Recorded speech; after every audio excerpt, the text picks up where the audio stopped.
Hi hello ನಮಸ್ಕಾರ ಸ್ನೇಹಿತರೆ, ನಾನು ನಿಮ್ಮ ಮನೆಯ ಮಗಳು Girija Hiremath. Welcome to Gavisiri all in one channel. ಇವತ್ತಿನ ನನ್ನ ರೆಸಿಪಿ ವೆಜಿಟೇಬಲ್ ಪಡ್ಡು.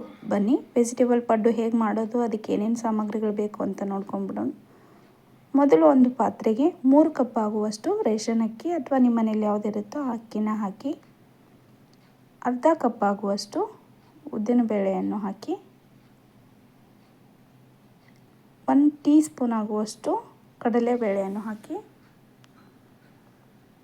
1/4 ಕಪ್ ಆಗುವಷ್ಟು ಅವಲಕ್ಕಿಯನ್ನು ಹಾಕಿ, 2 ಸ್ಪೂನ್ ಆಗುವಷ್ಟು ಮೆಂತ್ಯೆಯನ್ನು ಹಾಕಿ, 4-5 ಬಾರಿ ಚೆನ್ನಾಗಿ ಅಕ್ಕಿನ ತೊಳೆದು ಬಿಡೋಣ.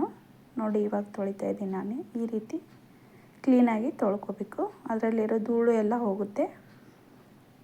ಮತ್ತು 4 ಗ್ಲಾಸ್ ಆಗುವಷ್ಟು ನೀರನ್ನು ಹಾಕಿ 4 to 5 ಅವರ್ಸ್ ನೆನೆಯಲು ಬಿಡಬೇಕು. ಇವಾಗ ನೋಡಿ 5 ಅವರ್ಸ್ ಆಗಿದೆ, ಅಕ್ಕಿನೂ ನೆಂದಿದೆ.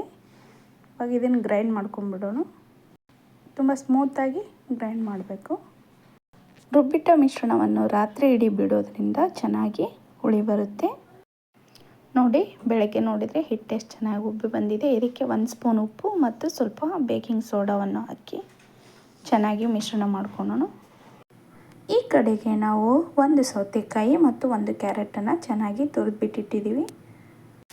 1 ಈರುಳ್ಳಿನ ಸಣ್ಣದಾಗಿ ಕಟ್ ಮಾಡಿ ಇಟ್ಟಿದ್ದೀನಿ. ಎಲ್ಲ ತರಕಾರಿ ಮತ್ತು ಸೊಪ್ಪುಗಳನ್ನು ನಾವು ರಾತ್ರಿಯೇ ರುಬ್ಬಿಟ್ಟ ಮಿಶ್ರಣಕ್ಕೆ ಮೊದಲು ಉಪ್ಪು ಸೋಡಾವನ್ನು ಮಿಶ್ರಣ ಮಾಡಿದ್ದೀವಿ. ಇವಾಗ ಎಲ್ಲ ತರಕಾರಿಗಳನ್ನು ಚೆನ್ನಾಗಿ ಮಿಕ್ಸ್ ಮಾಡಿ 1 ಸ್ಪೂನ್ ಜೀರಿಗೆಯನ್ನು ಹಾಕಿ ಎಲ್ಲವನ್ನು ಚೆನ್ನಾಗಿ ಮಿಕ್ಸ್ ಮಾಡೋಣ.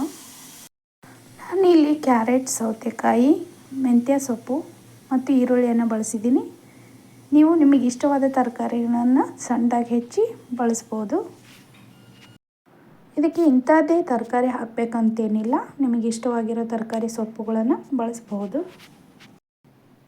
ನೋಡಿ, ಅರ್ಧ ಗ್ಲಾಸ್ ನೀರು ಹಾಕಿ ಚೆನ್ನಾಗಿ ಮಿಕ್ಸ್ ಮಾಡಿ ಒಂದು ಪಾತ್ರೆಯನ್ನು ಮುಚ್ಚಿಟ್ಟಿದ್ದೀನಿ. ಈ ಕಡೆಗೆ ಗ್ಯಾಸ್ ಮೇಲೆ ಪಡ್ಡಿನ ಮಣೆಯನ್ನಿಟ್ಟು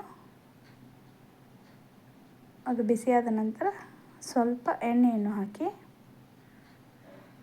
ನಾವು ರೆಡಿ ಮಾಡಿಟ್ಟಂಥ ಮಿಶ್ರಣವನ್ನು ಹಾಕಿ ಒಂದು ಪ್ಲೇಟ್ ಮುಚ್ಚೋಣ. ಪಡ್ಡಿಗೆ ಬರೀ ತರಕಾರಿನ ಹಾಕೋದಲ್ದೇ ಮೆಂತ್ಯ ಸೊಪ್ಪನ್ನು ಹಾಕಿದ್ರಿಂದ ಮೆಂತ್ಯ ಸೊಪ್ಪು ತುಂಬ ಹೆಲ್ತಿಗೆ ಒಳ್ಳೆಯದು. ಮಕ್ಕಳು ಬರೀ ಸೊಪ್ಪನ್ನು ತಿನ್ನು ಅಂದರೆ ತಿನ್ನಲ್ಲ. ಈ ರೀತಿ ಸೊಪ್ಪು ಮಿಕ್ಸ್ ಮಾಡಿದರೆ ಸೊಪ್ಪನ್ನು ತಿಂತಾರೆ, ಅದ್ರ ಜೊತೆ ಬ್ರೇಕ್ಫಾಸ್ಟು ಆಗುತ್ತೆ. ಇದು ಒಳ್ಳೆ ಹೆಲ್ತಿಯಾದ ಬ್ರೇಕ್ಫಾಸ್ಟ್ ಆಗಿದೆ. ತರಕಾರಿ ಹಾಕದೇನೂ ಮಾಡ್ಬೋದು. ನಾನು ತರಕಾರಿ ಹಾಕಿ ಮಾಡಿದ್ದೀನಿ. 2 ರೀತಿಯೂ ಮಾಡಿ ತೋರಿಸಿದ್ದೀನಿ ನಾನು.